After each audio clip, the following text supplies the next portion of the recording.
What's up, guys? Welcome back to the channel. Today we're working on our 2003 Magnum Swap TJ.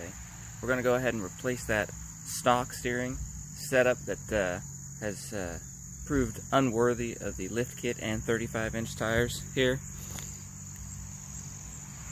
So we're going to replace that with the Rugged Ridge heavy-duty steering setup. Got the stabilizer, the tie rods, 7/8 tie rods in fact. I just keep burning through tie rods with this lift kit. With these 35s, just proving not to be strong enough. So we're going to go ahead and replace that and walk you through it. So here we got our stock set up here. These tie rods are worn out again. Steering stabilizer. Smacked a rock off-roading, bent out a while ago. And another tie rod there. We're going to change it over to this new style setup. This is Rugged Ridge's heavy-duty steering setup. Got the 7/8 tie rods on it. Upgraded steering stabilizer. This is going to be a crossover style steering instead of the factory Y-type steering. Now the first thing we want to do is, while the vehicle's on the ground and under load, we want to take our tape measure here. We want to measure from the inside of the knuckle, right about here, over to the inside of the knuckle, right about there. And we want to try to get as close as we can to the measurement. That way we keep our alignment as close as possible so we can still drive the vehicle before we get it actually aligned. So let's go ahead and take that measurement, and then we're going to get to tearing some stuff apart. We got a block in the rear so the vehicle doesn't roll back when we jack it up. So let's go ahead and jack this thing up. Now we don't have to take the tires off, but we are going to, just to help make it easier. We've got our measurement. Let's get this in the air.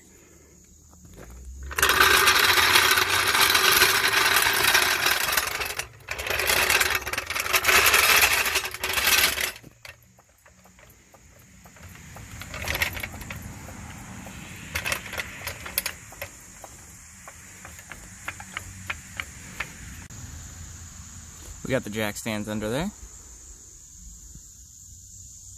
Let's move on to getting rid of those tires. Alright, now that we got the tires off on both ends, got the jack stands up, tires under there is a extra safety precaution. We're going to go ahead and remove all these castle nuts. One there, one there, one there. That way we can get the cotter pins off, take the castle nuts off, and then we'll get that steering stabilizer bolt off there and there. And then we'll just drop this old system out. Alright guys, now that we got all the cotter pins out, we're going to go ahead and take our 19mm socket, and we're going to start taking these castle nuts off.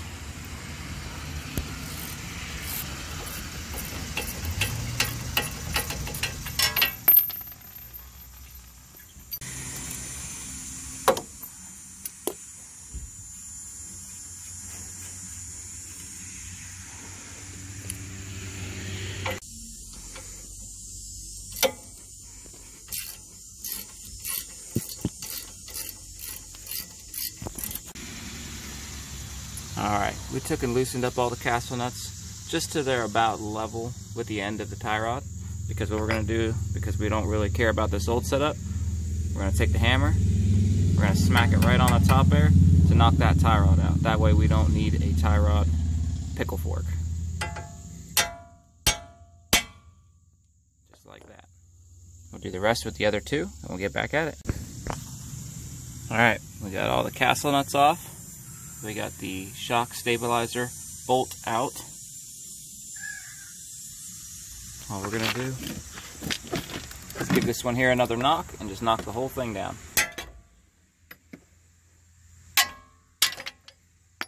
Pull the shock out. And that's it. Steering setup's out.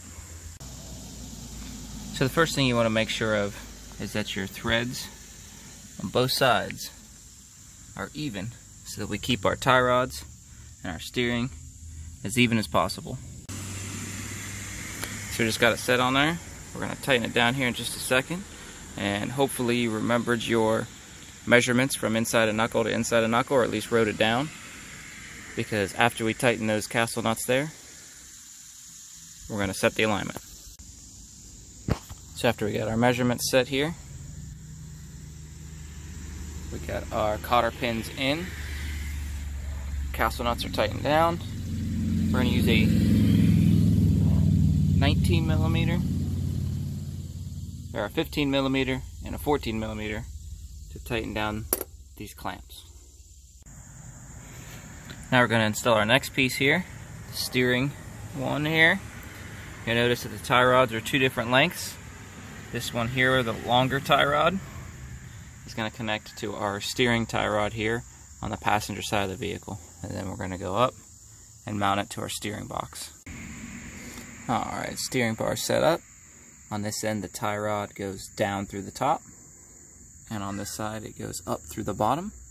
Now we're going to leave those clamps loose for the time being, because we're going to wind up adjusting to make sure our steering wheel stays straight with that one.